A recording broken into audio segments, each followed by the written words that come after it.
Vlog pengantar manajemen fungsi-fungsi manajemen. Yes. Assalamualaikum warahmatullahi wabarakatuh. Hai teman-teman, hari ini kita akan membahas atau berdiskusi, fokus discussion mengenai fungsi-fungsi manajemen dari perusahaan Indofood. Nah, yang kita bahas ini ada 4 topik. Yang pertama itu bagaimana proses perencanaan yang telah ditetapkan sesuai dengan visi, misi, tujuan, dan sasaran dari perusahaan atau organisasi. Yang kedua, bagaimana proses pengorganisasian disusun untuk memastikan perencanaan berjalan dengan baik dan tujuan tercapai. Yang ketiga, bagaimana pengarahan sumber daya manusia dilakukan untuk memastikan perusahaan atau organisasi berjalan dengan baik dan tujuan tercapai. Yang keempat, bagaimana pengawasan dilakukan untuk menjamin dan memastikan perencanaan berjalan dengan baik dan tujuan tercapai. Nah, mulai dari pendapatku dulu ya, yang pertama tentang perencanaan. Ngelek. Iya, ngelek Mas. Nanti aku enggak, Rek. Coba. Ya wes, suaraku masuk kan? Wes. Jadi yang pertama itu pendapat tentang visi, misi, dan misi perusahaan Indofood. Nah, visi perusahaan Indofood itu menjadi perusahaan yang dapat memenuhi kebutuhan pangan berkualitas, aman untuk dikonsumsi, dan menjadi pemimpin di industri makanan. Misi yang dicapai PT Indofood itu menjadi perusahaan tradisional dan membawa Indonesia di bidang industri makanan. Suaramu kecil. Dan ini menjadi fungsi manajemen itu sendiri sebagai pengawas dan pengendali. Nah, contohnya seperti ini, kan tadi visi misinya memberikan produk bermutu. Jadi sebagai pengendalian bagaimana produk ini tetap bermutu. Kayak gini, visi dan misi ini menjadi sebuah pengendalian dan perencanaan. Aulia punya pendapat mengenai bagaimana proses perencanaan visi misi tadi? Aulia? Oke, menurut saya visi dan misi yang ditujukan oleh PT Indofood CBP Sukses Makmur TBK adalah realistik, spesifik, dan meyakinkan, yang merupakan menggambarkan citra, nilai, arah, dan tujuan untuk masa depan perusahaan. Dalam pengembangan pasar dan peningkatan kemampuan perusahaan PT Indofood menggunakan strategi yang cukup baik. Strategi ini dicirikan dengan keputusan perusahaan untuk menciptakan persepsi pasar potensial terhadap produk baru yang berbeda atau unik dengan harapan calon konsumen maupun pembeli karena adanya perbedaan. Hal ini yang mendasari kami bahwa PT Indofood menggunakan strategi diferensiasi karena keunikan dan cakupan pasar yang luas terhadap produk mie instannya. Itu menurut saya. Gimana menurut menurut saya sendiri yaitu proses perencanaan PT Indofood dengan cara mengambil alihan dari PT Indofood ke PT Indoagri. Dengan cara begitu akan memperkuat bisnis model perkebunan terpadu milik grup Indoagri dan Indofood. Kalau itu menurut saya. Kalau menurut yang lainnya gimana?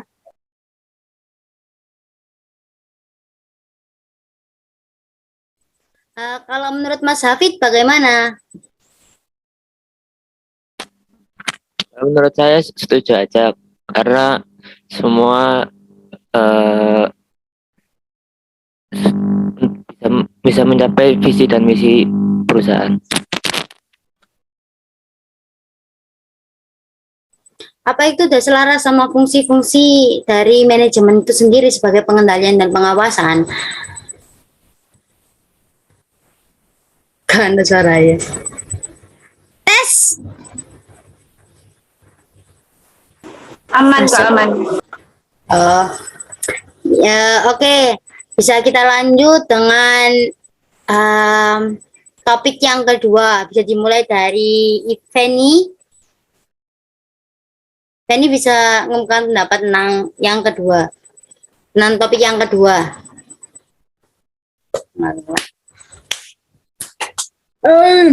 Dan Indofood, proses pengorganisasian dilakukan dengan cara mengelompokkan divisi-divisi yang sama ke dalam wewenang dan tanggung jawab untuk setiap unit kepada seorang kepala divisi yang secara langsung memberikan laporan kepada direktur eksekutif, sehingga perencanaan berjalan dengan baik dan tujuan dapat tercapai. Dalam mencapai sebuah kesuksesan, PT Indofood juga memiliki tujuan yang realistik, spesifik, dan meyakinkan yang merupakan penggambaran cita nilai, arah, dan tujuan untuk masa depan perusahaan. Dengan adanya tujuan yang realistik dan spesifik tersebut, menjadikan PT Indofood dapat berkembang dengan pesat dan berjalan dengan baik sesuai dengan apa yang telah direncanakan oleh perusahaan tersebut. Dengan begitu, perusahaan semakin meningkat dalam tiap bulannya dan kualitas dari produk Indofood juga menjadi sangat baik. Seperti itu, menurut saya. Oh, makasih. Untuk yang lain bagaimana? Boleh Mbak Dela memberikan pendapat mengenai topik yang kedua. Menurut saya, proses pengorganisasian disusun untuk memastikan perencanaan itu dengan baik, dengan menetapkan target atau tujuan dimulai dengan keputusan-keputusan tentang keinginan atau kebutuhan organisasi pada perusahaan Indofood. Tanpa rumusan yang jelas, organisasi akan menggunakan sumber daya secara tidak efektif. Selain itu, menganalisis keadaan saat ini, memahami posisi atau keadaan organisasi ini dari tujuan dari perusahaan Indofood yang hendak dicapai, serta mengidentifikasi segala kemudahan dan hambatan untuk mengukur sebuah organisasi. Itu menurut saya. Terima kasih Dela pendapatnya. Bagaimana dengan Ratna pendapatnya mengenai topik yang kedua?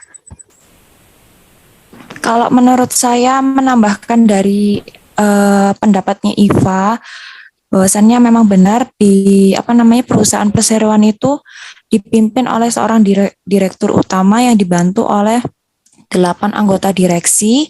Di setiap divisinya memiliki job desk yang berbeda-beda, yang tujuannya memastikan perencanaan perusahaan berjalan dengan baik dan tujuannya tercapai. Kemudian perlu juga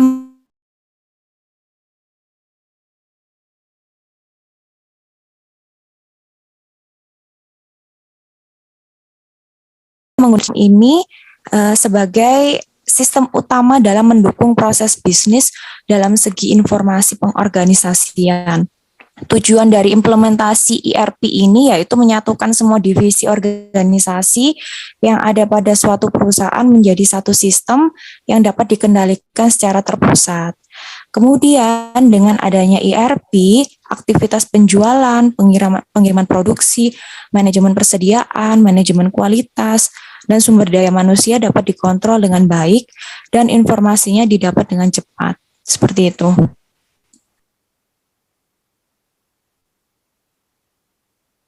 Pendapatnya semuanya. Oke, kita lanjut ke topik yang ketiga ya, tentang bagaimana pengarahan sumber daya manusia dilakukan untuk memastikan perusahaan organisasi berjalan dengan baik dan tujuan tercapai. Nah, kalau pendapatku sendiri ya tentang SDM ini dari perusahaan Indofood itu, jika kita lihat perusahaan Indofood itu termasuk perusahaan besar kan di Indonesia. Nah, tidak mungkin perusahaan yang besar ini perusahaan ini bisa menjadi besar tanpa adanya SDM yang baik. SDM ini sebagai pengawas bagaimana fungsi manajemen ini berjalan dengan baik, seperti perubahan lingkungan, peningkatan kompleksitas organisasi, kesalahan-kesalahan seperti kesalahan bawahan. Kan SDM kan ada tingkat hierarkinya, maksudnya di perusahaan kan ada tingkat hierarkinya, misalnya manajer, supervisor kan ada, dan itu pemimpinnya bisa mengawasi bawahan. Jadi kesalahan-kesalahan bawahan tadi bisa diawasi dan dibenarkan. Dan sebagai kebutuhan manajer untuk mendeklarasi kewenangan. Jadi kan manajer akan memberikan sebuah perintah ya atau wewenang. Nah, SDM ini termasuk kan manajer tadi. Oleh karena itu SDM itu penting untuk memastikan perusahaan tadi berjalan dengan baik. Nah, kalau menurut Aulia, bagaimana Aulia tentang SDM ini? Oke, aku setuju dengan pendapat Amrina. Benar banget, SDM itu sangat penting untuk mencapai tujuan sebuah perusahaan. Di dalam perusahaan Indofood jelas sekali peranan SDM itu dilakukan. Perusahaan besar karena kepemimpinan yang baik di dalam proses pengawasan, SDM berfungsi untuk standar-standar fisik atau kuantitas, barang atau jasa, jumlah langganan, atau kualitas produk. Standar-standar moneter yang ditujukan dalam rupiah dan mencakup biaya tenaga kerja, biaya penjualan, laba kotor, pendapatan penjualan, dan sejenisnya. Standar-standar waktu meliputi kecepatan produksi atau batas waktu suatu pekerjaan harus diselesaikan. Jadi bisa disimpulkan pengarahan SDM itu penting untuk mencapai tujuan. Itu pendapat saya. Pendapat yang lain? Bagaimana dengan pendapatnya Tiara? Pendapat saya yaitu dengan cara seorang HRD merekrut pekerja baru yang menyangkut dengan pengembangan skill dan kemampuan karyawan, desain dan implementasi sistem perencanaan, pengelolaan karir pegawai, penyusunan kegiatan karyawan, evaluasi kinerja karyawan, pemberian kompensasi karyawan, dan menjaga hubungan ketenagakerjaan yang baik pada perusahaan dengan cara dituntun oleh seorang manajer. Itu kalau pendapat saya. Bagaimana kalau dengan pendapat Kak Abi? Menurut saya untuk sumber daya manusianya dan harus menggunakan jadwal masuk, dan untuk pegawai atau staf yang melanggar aturan akan dikenakan sanksi berupa surat peringatan atau biasanya disebut SP. Itu menurut saya. Menurut yang lain? Ya, terima kasih untuk pendapatnya Mas Hafid. Oke, kita akan ke topik yang keempat. Mulai dari Feni. Kalau menurut saya, di dalam perusahaan Indofood, pengawasan dilakukan untuk menjamin dan memastikan perencanaan berjalan dengan baik dan tujuan tercapai, yaitu dengan cara peningkatan kompleksitas perusahaan pada perusahaan Indofood, di mana dalam pengawasan mutu merupakan usaha untuk mempertahankan mutu dari bahan yang dihasilkan agar sesuai dengan spesifikasi produk yang ditetapkan berdasarkan kebijaksanaan pemimpin perusahaan. Dengan begitu, semua performance barang dicek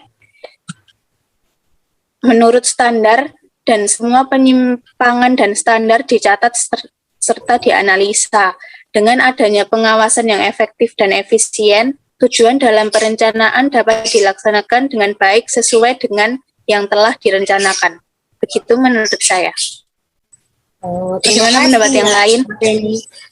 Dela, Mbak Dela atau Mbak Bunga dulu, terserah. Menurut saya, agar pengawasan berjalan dengan baik, dengan membandingkan penyimpangan yang ada di perusahaan Indofood dan memperbaiki kegiatan organisasi yang dilakukan untuk mencapai tujuan atau sasaran. Selain itu juga lebih ekstra melakukan pengawasan sistem perusahaan atau manajemen yang sudah berjalan sesuai SOP atau tidak, serta melakukan audit rutin untuk mengetahui hasil pengaplikasian sistem manajemen pada perusahaan Indofood ini. Itu menurut saya. Kalau menurut Mbak Bunga, bagaimana pendapatnya tentang topik yang keempat?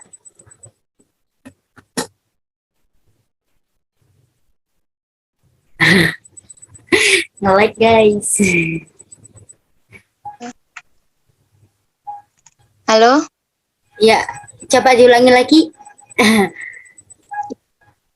Saya setuju dengan pendapat Kak Feni tentang pengawasan yang lebih baik lagi, karena kebanyakan barang yang sudah dari pabrik menuju ke distributor itu kadang masih ada kekurangan ya, mungkin kayak basi atau enggak expirednya itu terkadang itu sudah melampaui batasnya. Jadi memang harus dari pegawai pabriknya harus mengecek lebih teliti lagi agar di tangan konsumen bisa menjadi lebih baik dan tidak merusak nama perusahaan di PT Indofood. Terima kasih untuk pendapatnya Mbak Ratna. Kalau menurut saya keunggulan dari PT Indofood ini dalam sistem pengawasannya, SOP di perusahaan PT Indofood ini termasuk cukup ketat. Ketatnya itu dia memilih bahan baku yang berkualitas tentunya karena dia memiliki kebun sendiri. Lalu kemudian produk yang dihasilkan tuh kualitasnya pasti baik, bagus dari segi rasa, packing dan lain-lain. Hal tersebut terlihat dari pemilihan bahan bakunya tadi, karena dia mengambil dari kebun sendiri, terus diproses di pabrik yang yang hygiene, kemudian standar internasional dan teknologinya berkualitas tinggi. Oleh sebab itu, PT Indofood tetap menjadi pilihan masyarakat hingga saat ini. Terima kasih pendapatnya semuanya. Jadi kita bisa simpulkan, fungsi-fungsi dari manajemen itu kan ada dua, pengawasan dan pengendalian. Nah, dari pendapat kalian tadi, bisa kita simpulkan bahwa perusahaan Indofood ini sejalan dengan fungsi-fungsi manajemen sebagai pengawas. Contohnya tadi di SDM-nya kan ya, di SDM-nya manajer mengawasi bawahannya bagaimana bekerja dengan baik, dan juga untuk keunggulan perusahaan Indofood tadi kan menjamin tentang produknya juga. Jadi bisa disimpulkan bahwa perusahaan Indofood ini berjalan dengan baik. Nah, sekian untuk diskusi kali ini. Terima kasih atas partisipasinya. Jaga kesehatan ya. See you. Assalamualaikum. Waalaikumsalam. Waalaikumsalam. Waalaikumsalam.